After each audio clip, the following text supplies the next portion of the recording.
Hello everyone, मी अमृता. अमृताच किचनमध्ये तुमचं खूप खूप स्वागत आहे. आणि रोज नवीन नेमकं टिफिनला काय करावं हा प्रत्येक ताईंना पडलेला नेहमी प्रश्न असतो. शक्यतो सगळ्यांना टिफिनसाठी कोरडी भाजीच लागतात. तर नेमकं तेच भाजी खाऊन येणार सगळे एकदम बोर होऊन जातात. पण तीच भाजी दुसऱ्या पद्धतीने जर का केली तर एकदम त्याची चव भन्नाट लागते.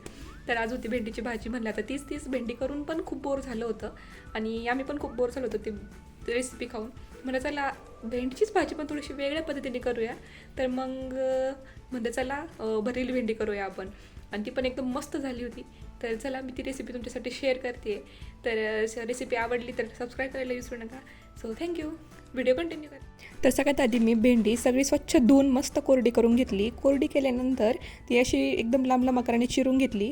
त्यानंतर एक वाटी शेंगदाणे कढईमध्ये टाकून मस्त अशी खुसखुशीत भाजून घेतली. शेंगदाणे भाजून झाल्यानंतर त्याच्यामध्ये 2 लसणाच्या पाकळ्या टाकून शेंगदाण्याचं मी कूट करून घेतला. जास्त कूट जाडसरही केला नाही आणि जास्त बारीकही केला नाही. कूट तयार झाल्यानंतर त्याच्यामध्ये 1 चमचा हळद, 2 चमचा काळं तिखट आणि 1 ते 1.5 चमचा लाल तिखट, चवीनुसार मीठ आणि थोडीशी वरतून कोथिंबीर अशी टाकून घेतली. थोडासा त्याच्यामध्ये नंतर मी पाण्याचा शिपका दिला आणि सगळं असं मिक्स करून घेतलं.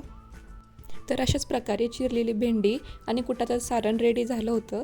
आणि लगेच मी एक करून सगळ्या भेंड्या अशा कुटाच्या सारणाने सगळ्या अशा मस्त भरवून घेतल्या. सगळ्या भेंड्या भरून रेडी होत्या. आणि त्याच्यानंतर लगेच मी कढईमध्ये तेल टाकलं.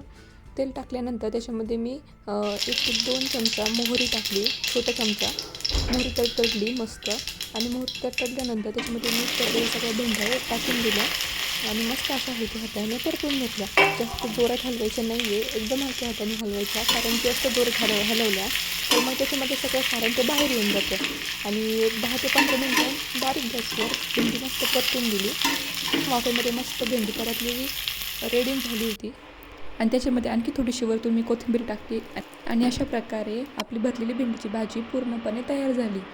अशी झटपट रेसिपी तुम्हाला आवडली असेल तर सबस्क्राईब करायला विसरू नका आणि लाईक कमेंट नक्की करा.